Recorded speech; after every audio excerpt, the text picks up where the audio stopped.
Andy and Pete were both in real bands that toured, you know. They were in hardcore bands that had records out and stuff. So to us, it was like, well, you guys are, this is clearly a side thing. Nobody's doing Fall Out Boy seriously, right? Right.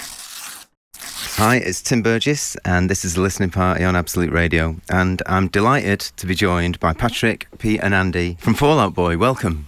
Hey, thanks. Do you go into a new album with like trepidation, or do you think big straight away, or do you start very small? And Going into writing it, I think you're just trying to figure out how it's going to work. Because I don't even know that we started out really planning to make a record. We went in and did these demos with Neil Avron, who ended up producing it, really just to see if we had something. We went in with him for a week, and by the end of it, we had like half a record, This one, I feel there's something about it. We were kind of really deliberate on it and really careful, in making the music. Really did feel like making dinner for your family or something, where you're like, right. My grandma used to cook.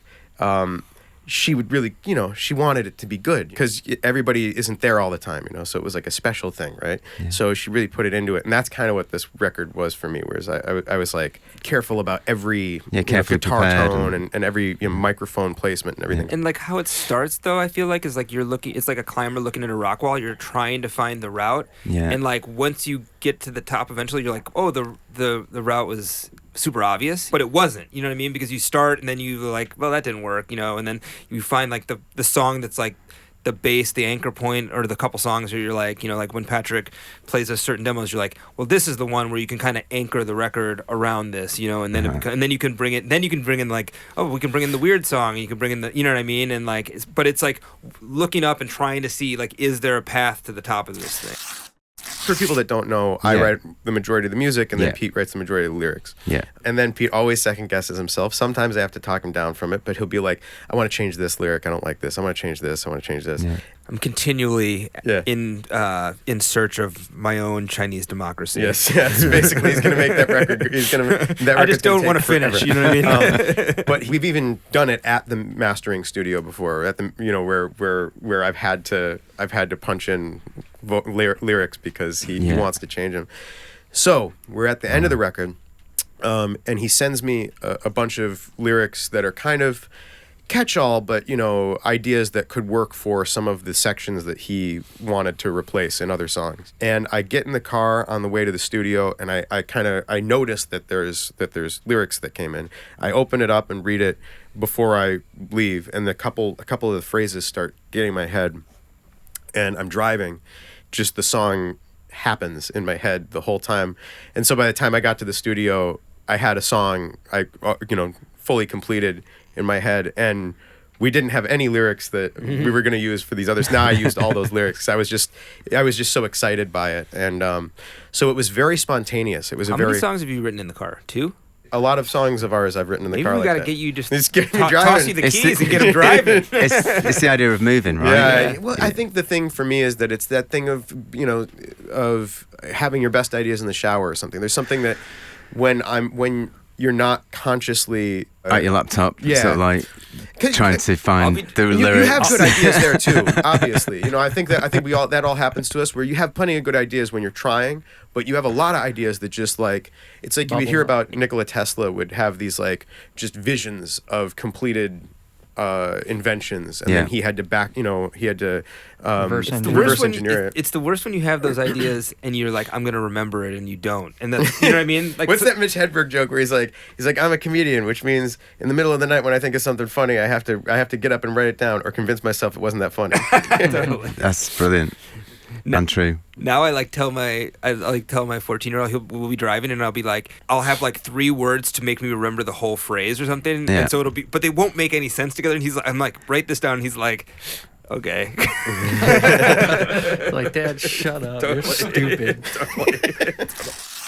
Should we get into track 4, Fake Out? So Joe isn't here. Our guitar player isn't here right now, but he gets called the lead guitar player, and I get called the rhythm guitar player. Sure. And it's funny because in reality, that's not.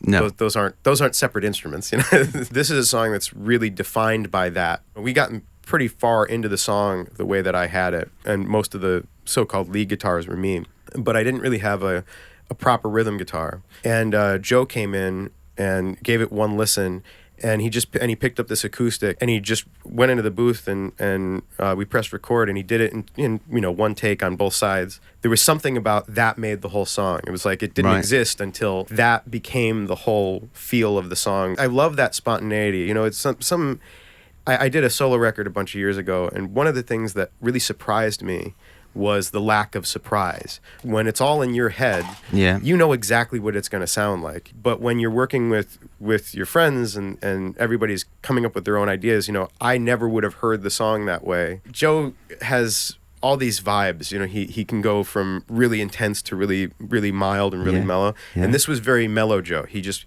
kind of, I've got an idea, and he goes in there and he just does it. There's also like two distinct sides to Fall Out Boy to me. Like there's like the Phoenix kind of Fall Out Boy, and then there's like this kind of Fall Out Boy. Yeah.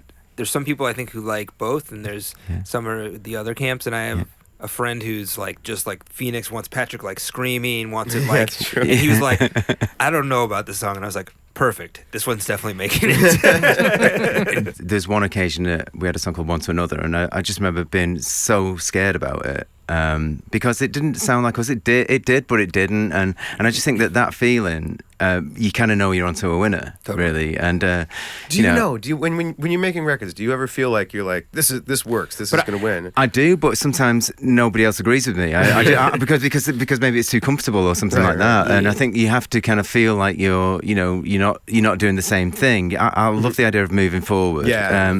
Lots of people do want you to be what you used to be, but in order to be a progressive artist or whatever that term of phrase is, you have to keep going forward, right? Yeah.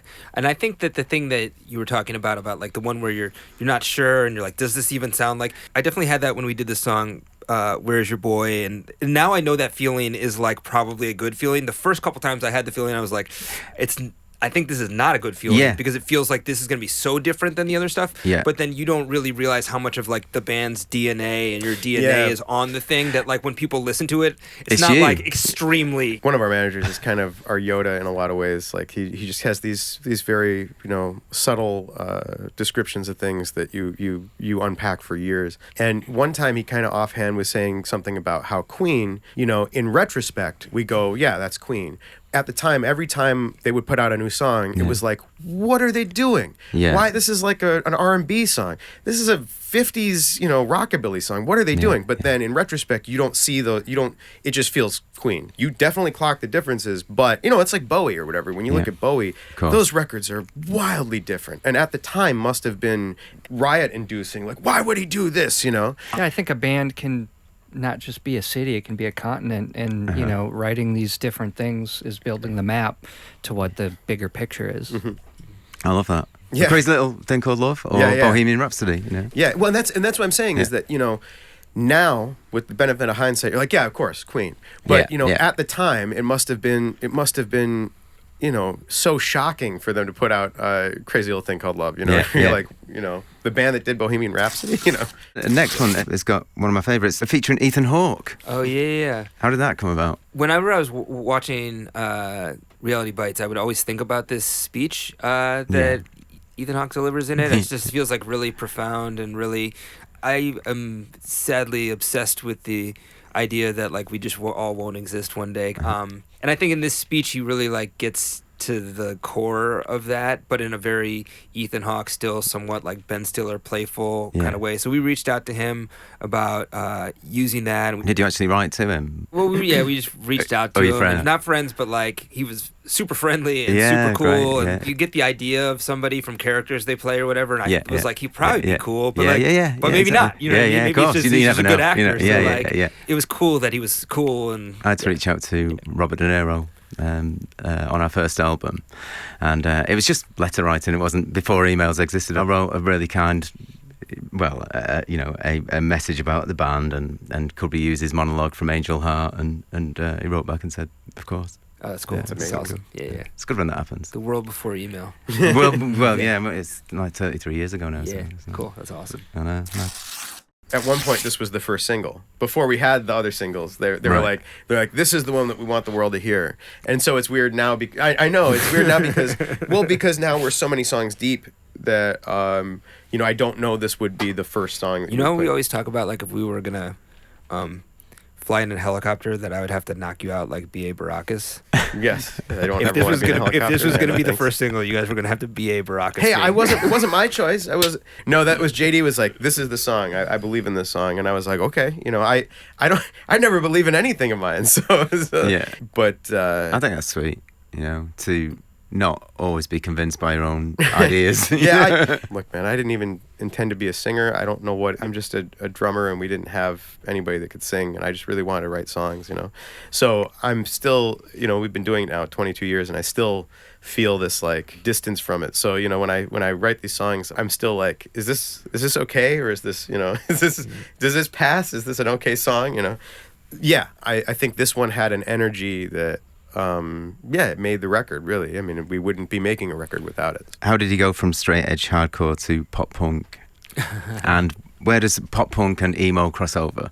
To me, like pop punk, like was like Screeching Weasel and Green Day, obviously, and then like Green Day obviously got so big that it kind of became the umbrella that all that era of pop punk kind of lived under, and then there was Blink, and then I think when our generation came, they were like, well, we're gonna do like a cutoff on pop punk, and like you guys will be like the first emo bands, but there was also like emo that predated that, like which was different. And I think like straight edge kind of hardcore is like Fugazi and stuff like that. Mm-hmm. And would you agree with that? Or? Yeah, I mean, I think that originally we were like more probably in the 90s straight edge hardcore, so it was like Chugging and Earth Crisis and bands like that. Oh yeah. Doing that every night all the time is like heavy, and it's a lot on your brain and a lot on your throat, and it felt like it would be fun to do something that was like melodic and just kind of like for the hell of it, what I mean? Like that's something that didn't feel like it had all this like, and it's funny, of course that's the one that,